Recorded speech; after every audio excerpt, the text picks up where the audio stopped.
Welcome back to the barn, Yeah. Good morning. Corona edition. Yeah. April 18th, 2020. Boy, oh boy, how life has changed over the last several weeks for all of us. But we're here. And by the way, we're practicing our spacing, right? We're at least 6-7 feet apart. Well, you got a 4 foot wide. You're not even in the picture. And John Mateer's here this morning too, so he's way back there. Good morning. What? Good morning. Oh, good morning. So, Well, I just wanted to cover a couple of things. yeah, go ahead. Fire service world is looking hard at social media because what else is there to do Yeah. right now? And it's a nice break to talk about fires versus the virus. God. So, Let's get back to some sense of normalcy. Right, Okay? Let's right, get it's- back to things like the job and what we do there and so forth, because this is going to have an impact on our skills.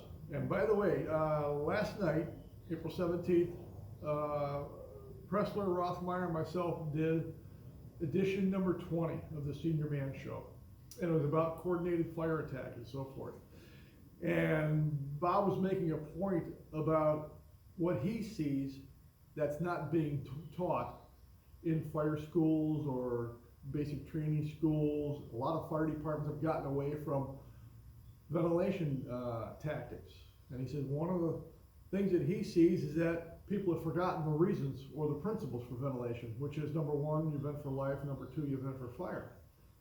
So as something like this comes in, where all these fire schools have been canceled and you can't go out and train, or you can't get out and do other things, other companies or crews, because of minimizing the closeness or the distance between ourselves as much as possible, guys aren't doing it. So it's going to be interesting to see how this impacts the future of the fire service and the skill levels of guys. So hopefully, I won't call them leaders, but the people above us who are making the calls and the decisions are figuring this out the right way to get our country back, where it should be. get the fire service, keep the fire service back on track too. Yeah. I mean, Yep. it's one more thing that we are charged to deal with. All right. So it's one more thing to take the place of Oh yeah. Fire. the basic job description. So Now, one of the things you have to watch out for, this is the time when somebody can get on their soapbox and bring up something, talk about a study, talk about research, and give an opinion rather than a history or a founded fact or something like that.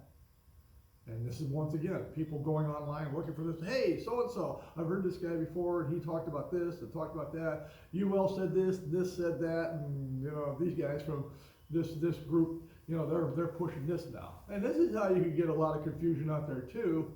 And without having schools or anything like that to really see how this stuff works, if it does, well, then there again, it might set firefighting back, not in a good position.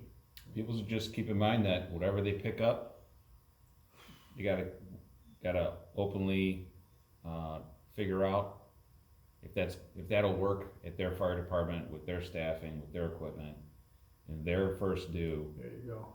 There's no one size fits all. Information is what it is, but So this is kind of leading us where we're going today then. right. The old principles, the old basics are still in place. Bob was saying last night, he says, we've done all these shows then, and as we talk, when we break firefighting, structural firefighting down to engine work and truck work, coordinated fire ground operations, hence ventilation, fire attack, or truck work and engine work, we go right back to that. It just seems like that's what because I guess you could say we're a couple of the old guys in the job that, came on back in that time when that's the way we did the job. And you had a lot more discipline, a lot more older bosses that said, this is what we're doing, this is why we do it, this is how we do it. In other words, you were brought into a system. And in many ways, we've lost that. You know, you know, all this modern stuff, not to say it's bad, but because, and we talked about things like the old project fires and things like that, that was a modernization of the fire service that was taking place back in the 70s.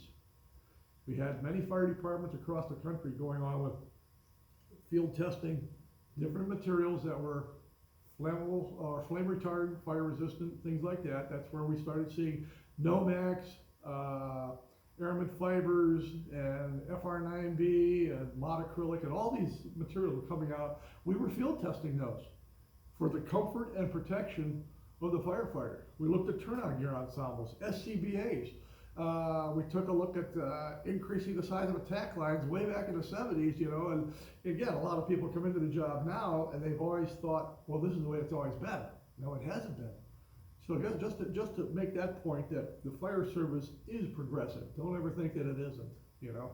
And we've done our research, we've done a lot of testing to get to where we are, and we did that on the backs of many firefighters in the past who died in the line of duty or were disabled. Because I was one of those young kids in the 70s, early 70s, come on a job, put on a t-shirt or a football jersey, you know, and put your fire coat on, because, you know, uniforms, you got your uniform issued to you, but it was kind of like easy going. 3/4 boots, orange rubber gloves, and helmets without impact caps or hoods, I've said it before, weren't even on the radar scope, but that's how we did the job. And again, give credit to everybody who was there back then. You know, the number of fires were, you know, Yeah. and we did the job. So if the principles worked back then and the basics worked back then, they damn well should be working on those now. So, okay, so let's go on. All right, well, let's hit the principles of that attack engine. Placement, tank water, number of lines, other considerations for that first 5 minutes of the first 4 guys. First 4 guys, or even the first 3 guys. First 2 guys. Well, Who knows? we don't like to talk about 2 people, even though I know it's a reality. Right. But if you're gonna have 2 people on an engine, and I know I got to experience that when I went down south, what do you do? Again, you have a couple of priorities that you have to set in order. Right. You know, what's your Firefighting's a numbers game, right? Yeah, exactly right. So, let's stick with that 3 to 4 man engine for what we're talking about here. So, where do you want to begin? Let's start with placement and tank water. Okay. All right. Just a note, right before this COVID-19 all went down, we were down in Conroe, Texas, and we had a great time. What'd you say? Yeah, okay. Yeah, they agree. So, anyways, we were working with several fire departments from all over that area down there. We were at the Conroe Training Center.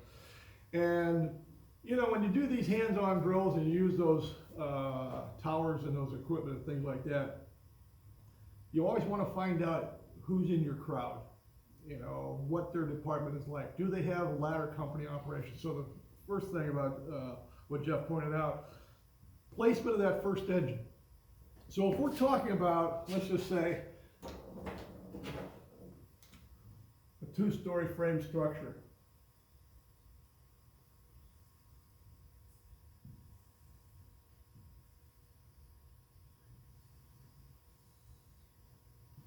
Okay, so we're coming from this direction with our engine, okay?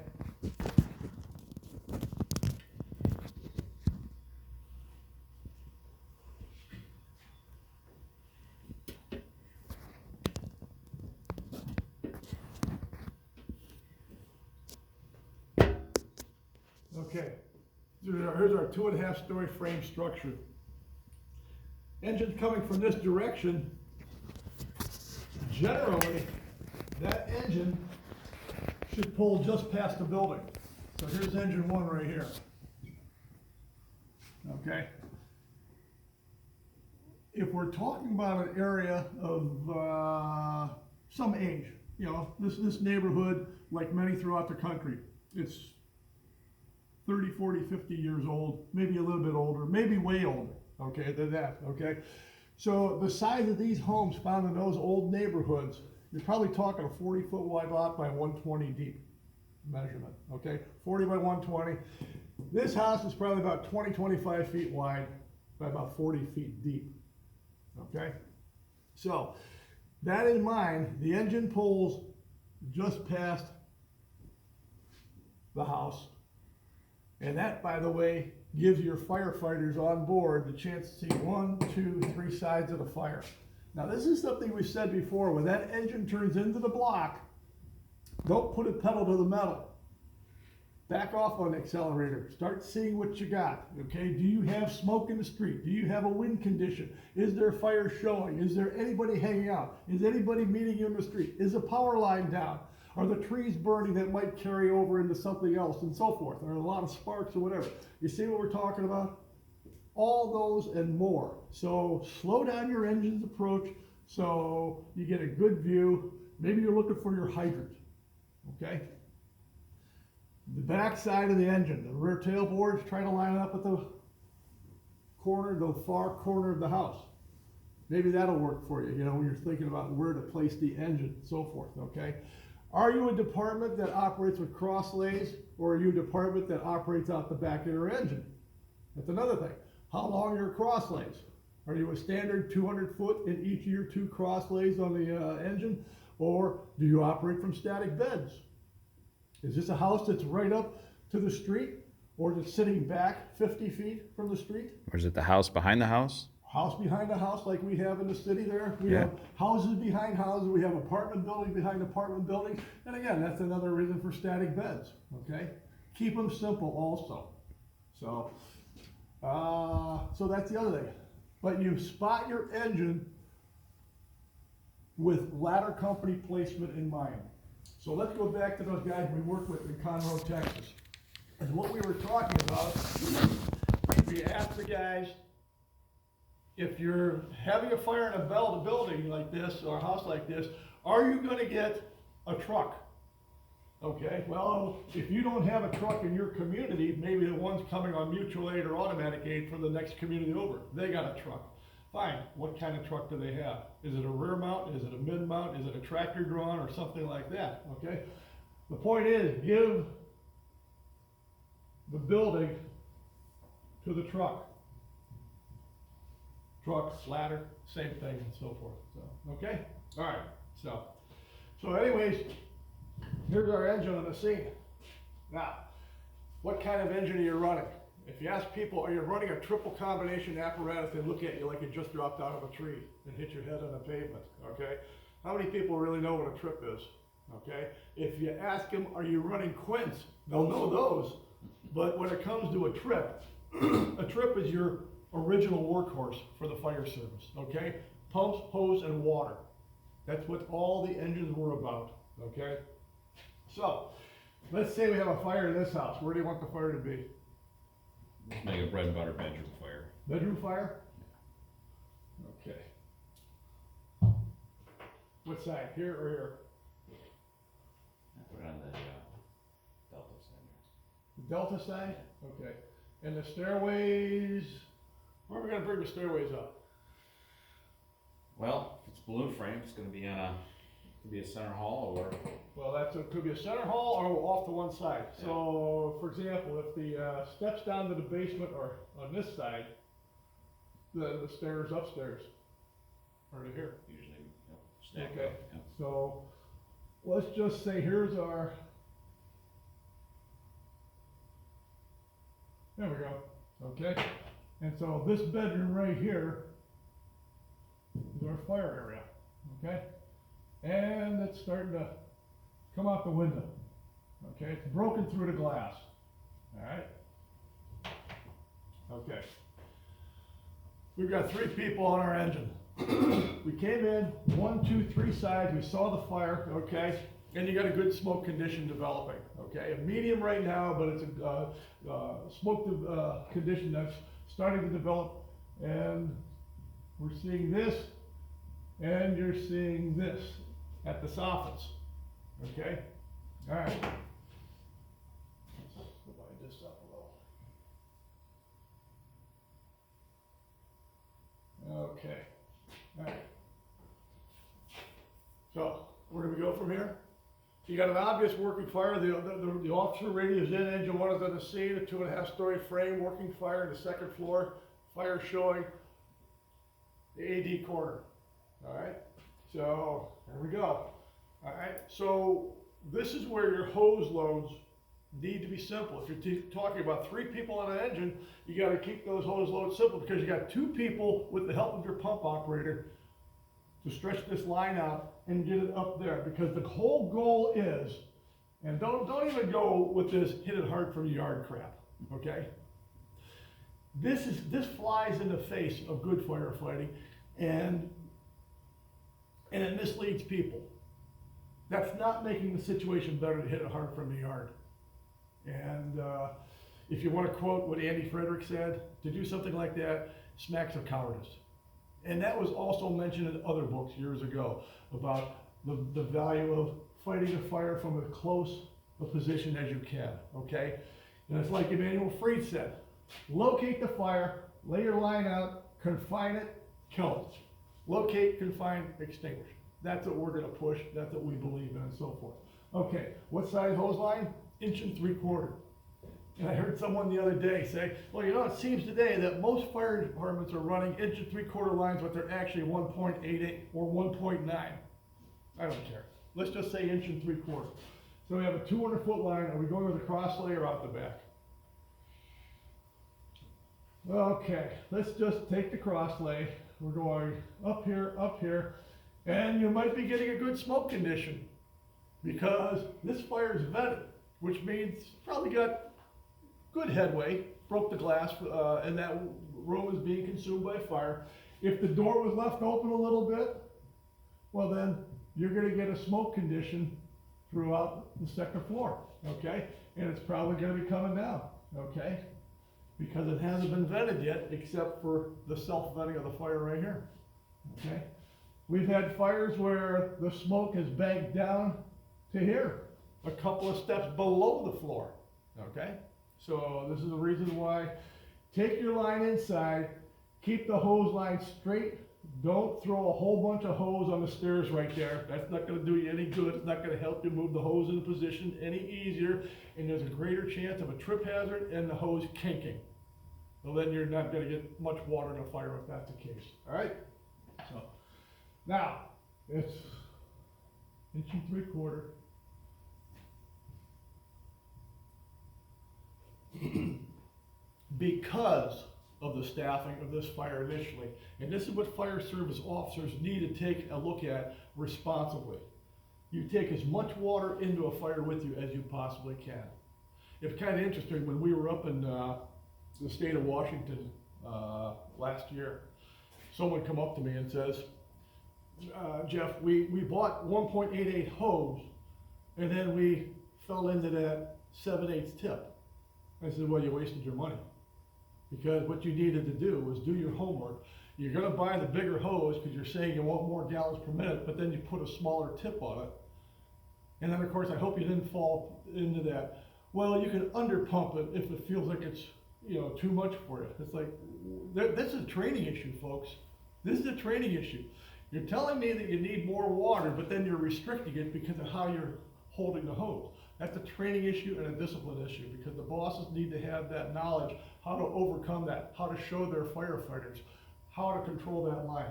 In this case here especially, if you're having trouble holding the hose line, lay on the hose on the floor or steps, okay? Just pin it to the floor, or pin it to the outer part of the wall, like we've taught when we've gone out training and so forth. When guys look like they're having trouble with the line, when you're going upstairs, pin it right to the outer part of the wall where the stringers are. So, okay, so we're gonna talk 15/16 tip as the minimum. Let's see, I think it's cold in here. By the way, for those of you guys at home, this is April 18th, Yeah. and it's what, 34, 35 out, so we're in the barn. I haven't insulated a barn, it's a barn. All right, 15/16 right there. Yeah, look at that, this is freezing up. Okay, so basically you're taking care of 2 out of the 3 right now. You've located the fire, you confined it with the positioning of your nozzle. Now the third thing is go to work. And this is one of the things also that we talked about last night. Ventilation. We got this window that's self-vented, okay? Notice this right here, this location of the fire. All right? So that's the soffit or the eave, some people call it either one, and so forth, okay? The whole thing is go after this fire and kill it. You know, we were talking about how important it is to have ventilation, because if you're in a situation where the smoke is right down to the floor, or like we said, a couple steps below, and the heat is coming down with it, okay? The heat is pinning you to the floor. That stairwell is definitely what you want to protect. And so if you gotta put the line up there and work it around that way, and then move yourself up a step at a time, again, bail the nozzle down. You know, this thing about, walking right up into it, no, you stay low to the steps and to the floor. Let that water do the work ahead of you, okay? So, and you'll see results. You know, when you start throwing 180, 185 gallons a minute in that scenario right there, you'll know if you can get up there or if this thing's more than what you think it is, or more than what a one-room fire is, so forth. So, all right, so So the that's the pretty basic much- attack is underway. This thing's gonna be mopped up pretty quick with a single line, in most cases. in most cases. Using the tank water for the attack, the second line being the supply line, right? Versus Okay, that's good. holding off on the attack until you have established a water supply of some sort. The water tank, what are you running, 500 gallon tanks? 700, Majority 750? 750 probably out there, I guess. Okay. Let's just say 750 gallon water tank in here. Okay? How big is a room in these types of structures we've been dealing with? 10 by 12, 12 by 14, 11 by 15, something like that? 8-foot ceilings, because that's the norm for those houses, and houses like that, I should say. They've got plenty of water. And if you've ever seen an engine where the hose bed and the body have been stripped off and the tank is laying there in the frame rails, and you look and think, my God, look how big that thing is. That's the water that we fight all our rubbish and car fires, and it's also the water that many fire departments use initially before they get on a hydrant. Because we realize proper placement of the nozzle, proper nozzle discharge, especially in a bread and butter operation, gets water going quickly. And that volume of water, you're throwing that at that fire, in many cases, that's what brings that fire down. In a lot of cases, a good aggressive engine company can get a knock on the fire and bring it under control before the water supply has even been turned in. So that's the benefit of operating off the tank. So it goes back to what we've been talking about for years. The first engine arrives with obvious working fire like we have here. The hose beds are folded. In our case, we talk about static beds and the working length with the nozzle attached. Firefighter takes that, starts his ascent into the second floor, dropping his working length in front of the building, straightening the line out. If you want to take some of that hose and put it in the first floor, that's not a problem, okay? That's not a problem. That's probably a good idea. But how much do you need when the steps are right here? What do you got? 4 or 5 steps up, 4 or 5 steps up. Figure the height of a riser there, and that gives you, well, that's why we say 1 length of hose per floor is plenty especially for a house like this, okay? And that's the whole thing about, don't throw a whole bunch of hose in there thinking it's gonna help you and make it easier for you. We went into a fire one time, I gotta tell you a little story. Had a basement fire in a joint like this, and myself and the nozzle man, we went down the stairs. We had to go through the house to the rear basement steps and go down in there. Young firefighter in our company was helping lightening up on the line, and nothing wrong with the kid. He just kept pulling line and pulling line and pulling line, and we get the fire knocked and so forth. The smoke clears up. We come back, he must have had 125 feet of hose, all pulled into the living room and dining room area of this small 2-story structure like this. It's like, oh, we could have stretched to the next block over, Yeah. you know, with all that hose, because these houses were so tightly packed. But, that's the thing about your hose line management, you know, keeping it smooth, so when you have to move in, you avoid as many kinks as possible. You have a straight line of hose going into the fire area, and that's it. This is a 2-line job, I wanna tell you right now, you know, because that's where that second engine on the scene, you know, wherever they're gonna, move my thing here, okay.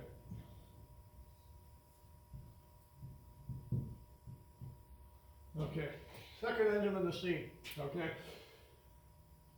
They're gonna be needing a second line into the attic just for the possibility of this thing right here, okay? Because if that fire goes here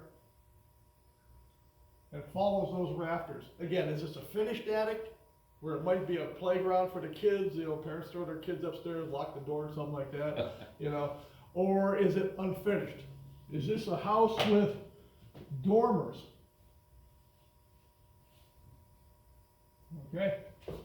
Oh, that's another thing, you know, so you have a heck of a fuel load up there, possibly. Also, the attics are sometimes a storage place. What doesn't go in the basement goes above, you know, and that's where it stays for the next 30 or 40 years, you know? And so if the fire gets up there and it gets going, well, then you're gonna have yourself a good fire. Now, how do we know that? And again, this is one of the questions that Rothmeyer posed to Bob and I last night. Look, as firefighters, we need to be aware of construction. And we have to have an idea of how fire can spread throughout a house or a building. And so in this case, this fire can hit that soffit or that eave, carry back in along those rafters, and get a good headway before you get a second line up there. The other thing is, once again, we talked about this when we put that one up there about the 3-story apartment. As soon as you get a knock on a fire, we need a hook in there to start pulling that ceiling, all right? What's that ceiling gonna tell us? Is it gonna tell us that we got the fire stopped in that room, or is it carrying upstairs? It's just like this. If you take a look at this right here, if this was a house, you know, look at that. Oh, Jesus, there it is, an open space right there. And that's what we're talking about, you know? If this was a finished ceiling, here's our fire area right here. Knock it down, pull the ceilings. If it's burning up there, you know right now that you need a second line. That should have been already in the plan of SOPs or how you do business in your fire department and so forth. Okay. One of the things about operating off your tank initially, with your initial attack line, if a crew gets in there and their pump operator from here is working with the pump operator over here, and they say, we got the supply line, we'll take care of it, okay, good. And the incident commander says, I need a second line up into the attic, okay?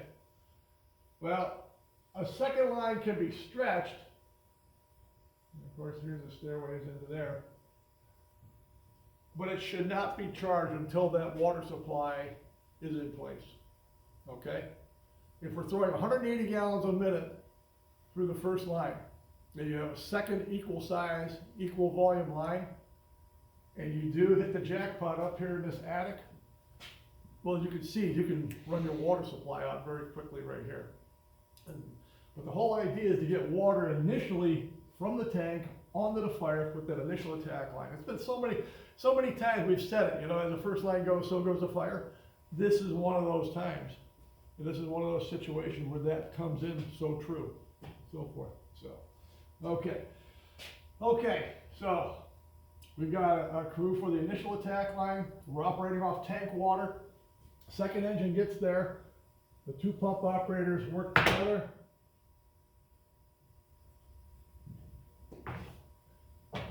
We got our water supply established, okay?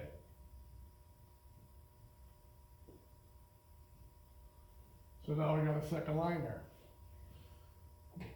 Now, we've all had those attics where they've been miserable. And again, take a look at the way this attic is. You may have dormers, but it's the run of the rafters. And if those things are finished and you have a couch, a chair, a table burning up there, oh, you guys know what a vinyl covered, foam filled couch or easy chair is like. Solid state gasoline. Oh my God, yes. Right. And because of this structure, okay, it's not like a flat roof where things go up, burns up, and it layers out, you know, like that thermal layering. Oh, no, it's like this. So it hits up here, and if it's allowed to burn, you get that like a churning effect. And that goes right back to what we talked about in this old book from years ago, the Ohio Fire Service Training Manual, where they showed you the proper ways to cut a roof like that, open it up to relieve that. Because this is one of those things too, you're probably gonna have zero visibility here until you get to the fire. And until the place is ventilated too. So, again, all the more reason the truck gets the building. Where it's coming from, does your department run a truck or does it come from your neighbors? Is it automatic or is it mutual aid on your call? And that's another thing about timing and placement of apparatus and things that happen on the fire ground once they get there. So, this making sense? Yeah. Okay. Just some Alright. very straightforward stuff with the attack engine crew. Making sure that you got the tank water on the fire after you've had good placement. You know that you got your attack line is your 1 3/4, flowing the appropriate amount of water. The second engine's gonna make sure that you get supplied before that second line comes off for attack. And the truck's gotta do their job and get things opened up. Yeah. So we can finish the extinguishment. One of the things we mentioned last night also, when you're talking about the fire getting into the attic, if it's an unfinished attic and the fire's up there, you're exposing the whole top of the house, possibly from end to end. And Jeff was talking about a fire that he had recently, and he threw the question out. If you guys listened to the podcast that we did last night, he asked me first because he was one of the first units on the scene of this fire. It was a wind-driven fire in an attic. And he says, where we came up the stairs was in the back of the structure, but the wind was hitting from the front. I says, did you shut the door to the attic stairs? Because what you want to do is prevent the wind from blowing. He said it was already coming out the back side of the structure. So the wind's hitting the front of the house, and it's already venting out the attic window in the rear. So what you have is a tube of fire. And to put firefighters up there to try to fight that fire, you know, it's like going into a fire hurricane, okay? You're not gonna do it. You're gonna lose the battle. So he says, take your line to the front of the building on the second floor here, and that's where the importance of guys with the hooks, you know, come in, open up the ceilings, and try to get the water in from there. Pressler chimed in and he said, look, that's attic, if it's even if it's unfinished, the center of the house is where people usually put blower boards or plywood down to stand up there, or when they store stuff up there, because that's also the tallest part of the attic. You know, if you're gonna store stuff, you wanna have the most room, the better access and things like that, and a place Right. to walk along. So think about that, and that's what he was talking about. You can pull over there, but you're gonna have to probably come over here, because you're not gonna have the chance of having floorboards up there or plywood up there. And now you can get water introduced up here. Now, here's another thing about these kinds of fire situations, and that is, we mentioned the jack ladder. Used to be a thing with our fire department, John. You know, the truck, anytime you had a fire in the upper part of a structure, a cock loft, an attic, a guy was always assigned a jack ladder for that access. And it's a shame, because that's one of those principles of the job that has been lost over time. How many times have you seen a guy get off a truck with a rope, a jack ladder, and his tool? It's like, holy Christ, what are you asking me to do? Well, you took a physical fitness test, said you were able to do the job, right? So do it. You know, don't question it. You know, we'll talk about it back at the firehouse. But anyways, see, these are the old principles that having that equipment in there now gave you quicker, easier access to fight the fire efficiently. So, okay. How are we doing? Yeah, we're running pretty long. Yeah, I figured we would. So, but that's firefighting. Yeah, If we right? had this fire, we'd probably be back in quarters in 45 Oh, minutes. yeah, we'd Done, be- done the right way yeah, anyhow. We'd definitely be picking up by now. So, All right, well, let's check in on something else, and Yeah. we'll finish up this video. And okay, all right, so, join us next time. okay.